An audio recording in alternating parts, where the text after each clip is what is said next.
La Biblia habla de dos testigos que morirán públicamente y volverán a la vida delante de todos.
Hay motivos para considerarlo.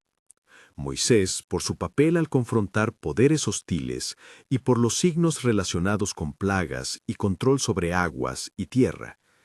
Elías, por su autoridad sobre la lluvia, cerró y abrió el cielo en la historia de Israel, y por su confrontación profética con la religión oficial. Además, ambos aparecen con fuerza en el evento del Monte de la Transfiguración, donde la gloria de Dios se manifiesta y voces escuchan la presencia del Señor. Para quienes sostienen esta lectura, la combinación de la ley y los profetas, representados por Moisés y Elías, sería un testimonio final que denuncia y llama al arrepentimiento antes del juicio pleno.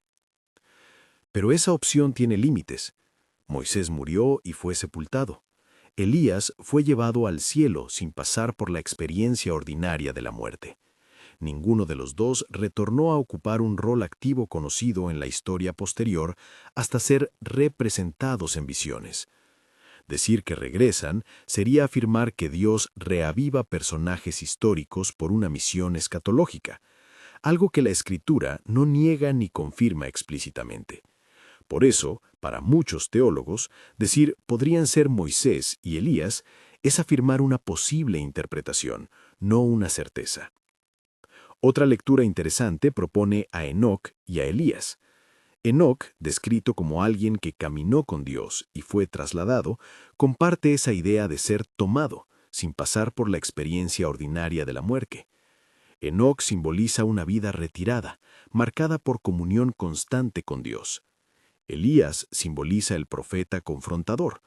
Juntos podrían representar dos tipos de testimonio, uno callado y piadoso, otro valiente y conflictivo. Esta combinación explicaría por qué las dos figuras parecen operar fuera de los canales humanos, actuando con prerrogativas que el sistema religioso no regula. La tercera alternativa es quizá la más sobria, que las dos testigos sean dos profetas nuevos, individuos llamados por Dios en los últimos tiempos, hombres o mujeres que aparecen como representantes de la palabra en un periodo de crisis. Si esta es la interpretación correcta, entonces el énfasis no está en nombres antiguos, sino en la realidad de un ministerio carismático y fiel en medio de la apostasía y la oposición. Para cada lectura, nos confrontamos con la misma pregunta práctica. ¿Qué significa que estas voces existan? ¿Qué le hacen a nuestra fe, a nuestra vigilancia y a nuestra esperanza? Para entender mejor el carácter de su ministerio, hay que mirar dos elementos clave que la narrativa bíblica subraya: el periodo de 1260 días y el vestir de saco. Los 1260 días equivalen a 3 años y medio en lenguaje apocalíptico, un tiempo tradicionalmente asociado a tribulación y prueba. Aquí, la cifra funciona como marcador de tiempo y como símbolo de una temporada limitada de testimonio y persecución. Desde una lectura literal, indica un periodo cronológico real. Desde una lectura simbólica, señala la duración de un juicio o el tiempo de actuación de fuerzas opuestas. En cualquier caso, la duración es finita, no es eterno. La soberanía de Dios fija los términos. El saco, en la tradición bíblica, remite al luto, arrepentimiento y humildad.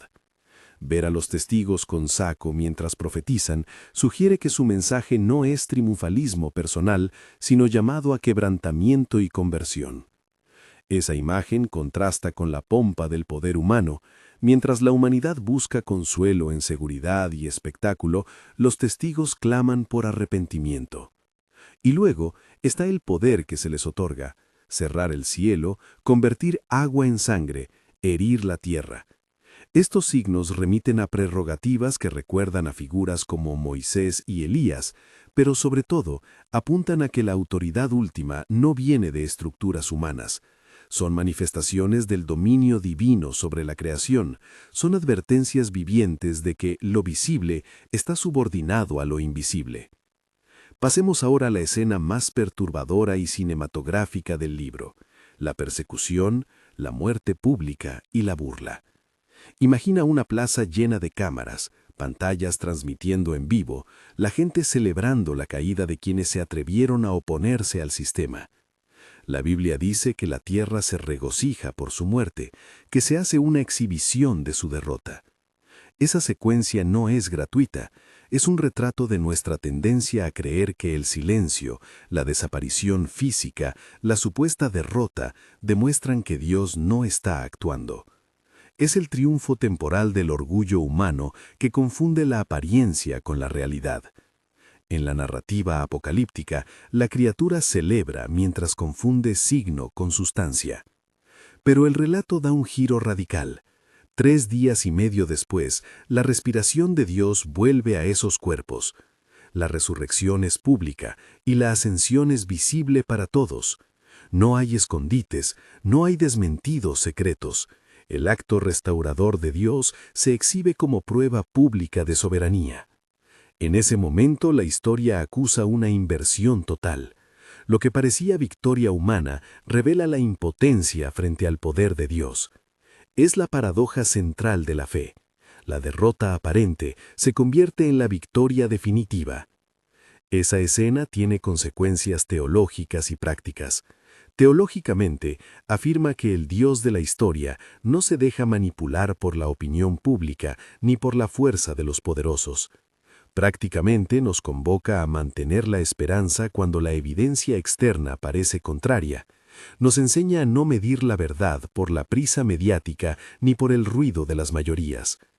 Ahora la pregunta del título: ¿cuándo aparecerán en tu vida? La respuesta no es una fecha ni una predicción personalizada. No podemos decir con base bíblica, este año sucederá en tu pueblo, o esa persona es la testigo final. Lo que sí podemos afirmar con responsabilidad bíblica es que la realidad de las dos testigos nos interpela en varias dimensiones concretas de la vida cristiana. Primero, las dos testigos aparecen cuando la verdad necesita ser proclamada sin depender de apoyos humanos. En tu vida pueden aparecer personas o momentos que encenderán una luz en medio de la oscuridad, no porque tengan recursos, sino porque llevan aceite celestial. Eso puede manifestarse como una palabra profética, una intervención divina en una crisis personal, o como un ministerio que sostiene a otros en el silencio. No es cuestión de espectáculo, sino de unción. Segundo, aparecen en contextos de prueba y persecución. Si esperas una existencia sin conflicto, la Escritura te prepara para otra cosa. La misión de testimonio rara vez es cómoda. Por eso la pregunta correcta no es tanto ¿cuándo?, sino ¿estás dispuesto a ser fiel cuando llegue? ¿Estarás dispuesto a llevar saco, a orar con luto por un mundo que se endurece, a permanecer fiel en lo oculto cuando la recompensa pública no llega? Tercero, surgen cuando la soberanía de Dios necesita ser demostrada. La resurrección pública de las testigos no es para alimentar curiosidad, es una manifestación de que la verdad divina no está sujeta al veredicto humano.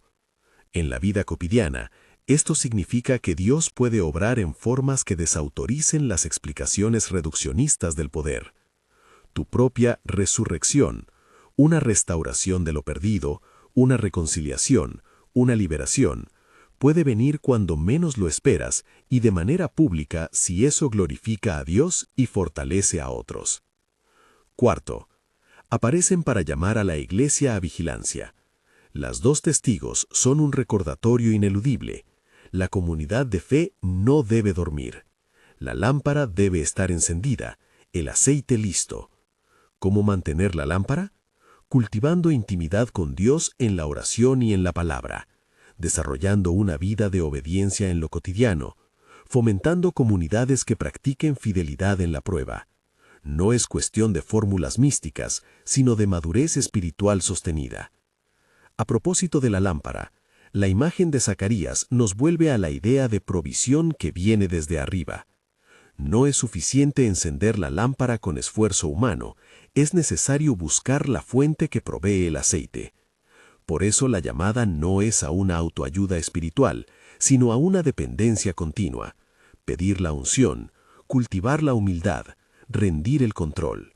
Cuando el aceite viene de Dios, el testimonio puede perdurar incluso en contextos adversos.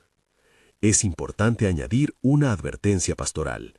No confundas la presencia de testimonio profético con garantía de confort. El relato de las dos testigos muestra explícitamente que ser voz de Dios puede costar la vida, la reputación y la paz. La promesa bíblica más grande no es la ausencia de dolor, es la presencia de Dios en medio del dolor y la garantía de que la historia está en sus manos. Por eso hay que remover cualquier expectativa de que ser fiel equivalga a prosperidad inmediata o aprobación pública. La Escritura no promete inmunidad al sufrimiento, promete en cambio sentido y victoria última. Volvamos por un momento a la cuestión de la identidad. ¿Estarían las dos testigos entre nosotros ahora mismo? Algunos sostienen esa posibilidad en términos opinables, otros la consideran improbable. Lo responsable es reconocer que la Escritura no nos autoriza a señalar nombres con seguridad, y que la tentación de sacar conclusiones apresuradas suele dividir y confusión. Más útil que buscar quiénes son es preguntarse qué tipo de vida y de iglesia produce testimonio. Y en ese sentido, la respuesta es clara: vidas humildes, entregadas, ancladas en la palabra y en el espíritu. La narrativa apocalíptica también confronta a la cultura mediática y a la tribuna pública de cada época. Hoy, vivimos en un mundo de imágenes rápidas y juicios instantáneos. Las plataformas digitales amplifican la exposición y la burla. El texto bíblico, sin nombrar nuestras tecnologías, sí describe la tendencia humana a celebrar la desaparición de lo que incomoda. Ante eso, la Iglesia está llamada a no confundir los aplausos del mundo con la aprobación divina, ni el silencio del sistema con el silencio de Dios. Llegamos al clímax de la esperanza, la resurrección pública y la ascensión en nube. Esa escena nos recuerda que la victoria de Dios se manifiesta de manera que nadie pueda reducirla a simple coincidencia. Es la inversión dramática que el mensaje cristiano proclama. La última palabra es de vida, no de muerte, de restauración, no de derrota. Por tanto, la fidelidad perseverante de unos pocos puede cambiar la dirección de la historia. La pregunta, otra vez, vuelve a ti. ¿Aceptarías ser instrumento de esa fidelidad, aunque eso signifique pasajes de dolor y aparente derrota? En la vida práctica, hay pasos concretos que cualquier creyente puede tomar para estar listo cuando la voz de Dios necesite salir con claridad en su comunidad o en su propia historia. Mantén la vida de oración como prioridad. No la conviertas en accesorio. Lee la Escritura con disposición a ser corregido. Cultiva humildad en las relaciones, porque la fidelidad de Dios se prueba en la forma en que amamos aun cuando nadie nos observa. Forma parte de una comunidad que practique la verdad y sostenga con caridad a los que sufren. Y no busques el aceite por fórmulas mágicas.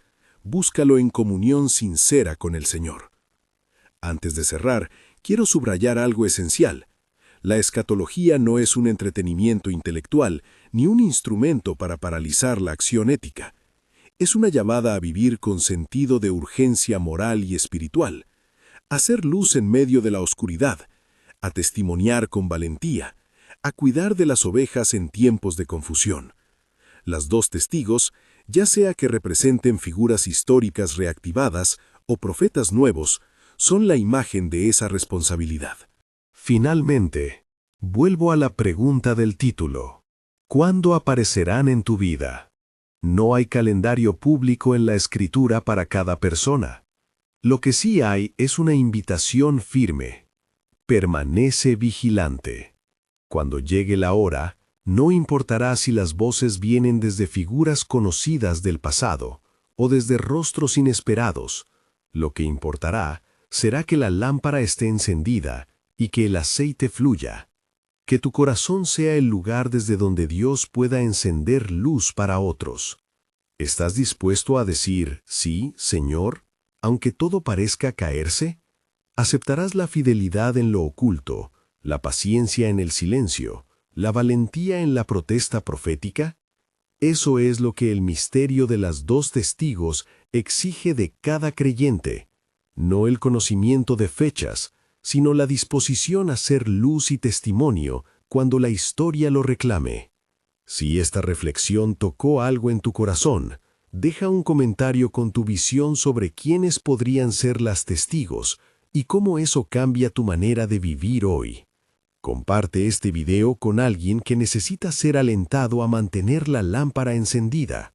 Y no olvides seguir la serie para explorar más señales y aplicaciones prácticas que nos desafían a vivir como pueblo vigilante. Que la gracia y la paz te guíen y que tu lámpara nunca se apague.